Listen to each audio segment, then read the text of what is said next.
Hey guys, it's Matt Lee with Guided Outdoors. We're down here in Jesup, Georgia with CFO, and I was looking for a new bow and reached out to Jeremy, and he hooked me up with a new Hoyt. So we're down here to get it set up and get ready for deer season. So hey guys, I'm Jeremy with CFO. Matt reached out to me a little while back looking for a new Hoyt.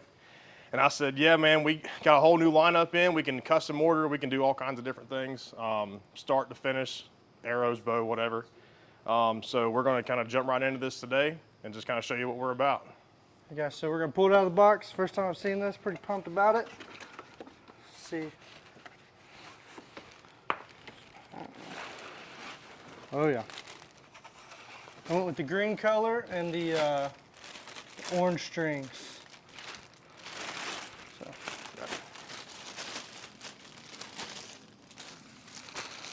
Oh, that's awesome. Yeah, it turned out really good. Yeah, I love those Pictures do not do it justice, no, that's for sure. Not at all. Nice and light. Yeah. Love it. So we're gonna grab this, head over to the bow counter, get all these accessories put on, and pick out some arrows and get ready to start shooting.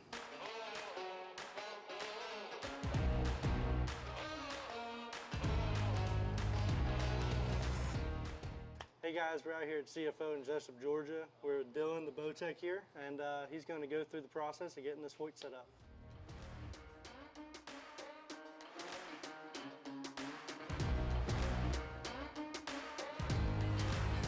Perfect.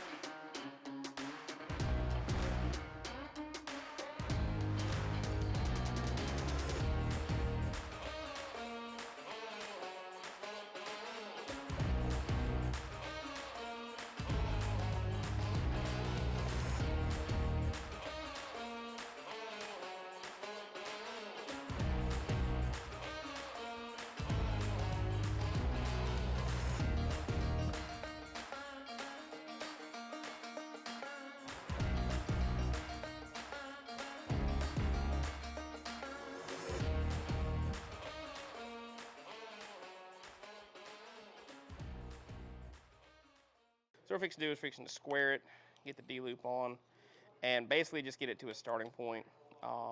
There is no set spot that you put it and you're gonna walk outside and shoot just this perfect bullet hole. But there is a set spot to where we can start at and get you kind of in the ballpark. So this is the only G5 arrow that I've been able to break in the past year, and I cut it down to use it as an arrow level tool. So what I'm gonna do, let's get this thing leveled real quick. I need my other bubble level. There we go. Super glue a D-loop on like right now. Dang it. It's like exactly where it needs to be at. Some people don't put any serving in a D-loop. Some people put serving on top and on bottom of a D-loop. I don't put it on the top. I just put it on the bottom because whenever your nock is pulling, whenever you're pulling back on the bow, your nock naturally wants to go up anyway. So all you're trying to do is just get as much, I guess, slack out of the nock.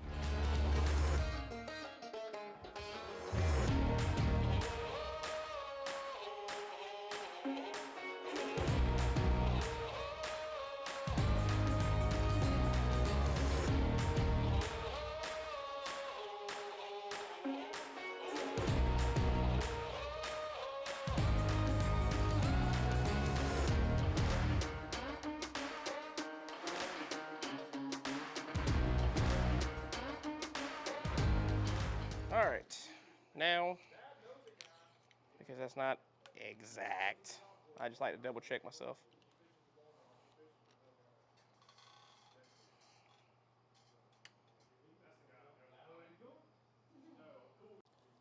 Yeah, she's level. It don't hurt to double check. I usually just leave it where it's set at from Hoyt. It's usually pretty close for a really good starting point. So rather than trying to move it left and right, I've done it, several different ways. This just seems to be the most effective for me. Just leave it as long as it says right there. You can see like half of a zero right there. Yeah. That's the 0 setting Gotcha. for left and right. So that's just always a good starting point. You can always go back and re-shim. So what you want to do is move the cam in that direction. So you just flip the shims. Gotcha. You can also move the air rest. There's several things you can do. But honestly, I've only had to shim one Alpha X so far. So, you know, Cool. because shimming can be a little aggravating, but I mean, it's effective. All right, so sight-wise, we got Spot Hog, Fast Eddy, Picatinny mount, because this Hoyt Alpha X does come with integration, so you have your Picatinny sight. You'll notice on the pick mount, you got 3 slots. Yeah. Well, I always start in the middle. If you want to move it to the top slot or the bottom slot, you definitely have that ability to just help move that sight up or down to help you in the long run. Try to do everything, you know, kind of neutral. So I go for the middle setting. Probably would help if I had that bracket on there correctly. Stuff in kind of a neutral setting. Yeah. So that way you're not locked in one direction. Yeah.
All right, so now what we're gonna do, we gotta get this bad boy fitted to you. Yep. So, right hand, please. Since you are going to a thumb button, we'll cover that later. What I need you to do is pull it back and anchor in like you're gonna shoot it. I'm just checking your draw length, making sure that's the correct draw length.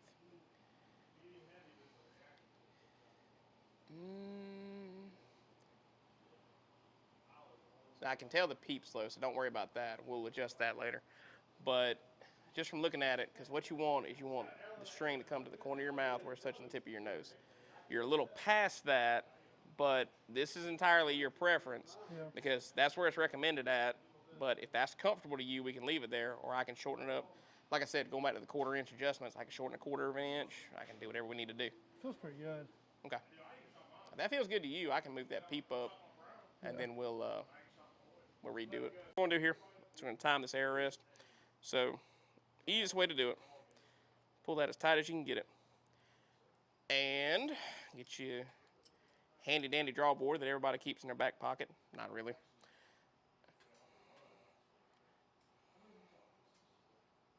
Hook it up.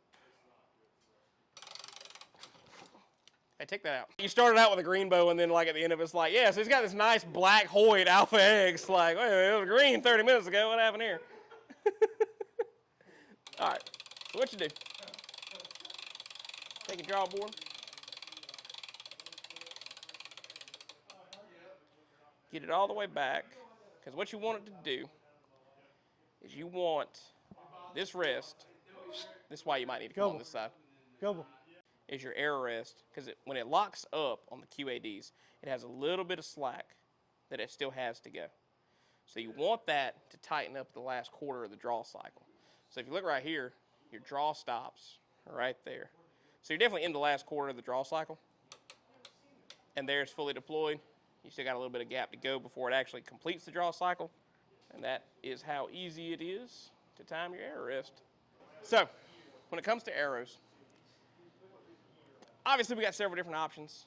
We got 3 fletch, we got 4 fletch that we've already custom done. Kind of have the logic of if I'm going to fletch it, take the time to do it, I just go ahead and pre-fletch everything 4 fletch because in the box is already 3 fletch. This way you have the option of do you want 3 fletch, do you want 4 fletch? I got you covered either way. I know you've already said you want to go 4 fletch. Yep. So within that, we have the option of do we want to go, with Easton, do we want to go G5, do we want to go gold tip? Some people are brand loyal. Some people don't care. They just want a certain diameter. Me personally, I'm loyal to 5mm. I like 5mm arrows, not because it's the best-selling arrow in the nation. I'm pretty sure it's the #1 selling arrow. If I'm wrong, I'm wrong. My bad. I just like having a smaller diameter arrow that has a collar on the end of it that actually bores it back up to a standard diameter. But 5mm is just kind of that comfortable median. This is what I like and what I shoot personally. G5 Mark Series 203s, 300 spine. It's just a stiff, rigid, just awesome arrow that I've been shooting for over a year now. And I can honestly say this is the first set of arrows that I've had for over a year and haven't broken one yet. Nice. So they're awesome. All right, hold on, what you got?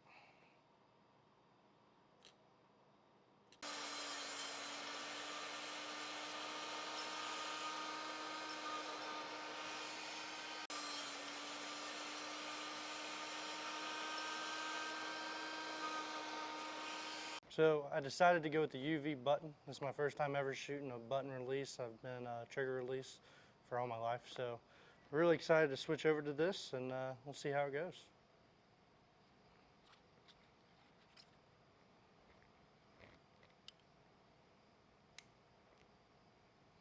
Cool, cool.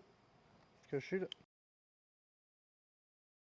Hey guys, we just finished up down here at CFO in Jesup, Georgia. And if you're interested in coming down and getting a new bow, give these guys a call and they'll set you up.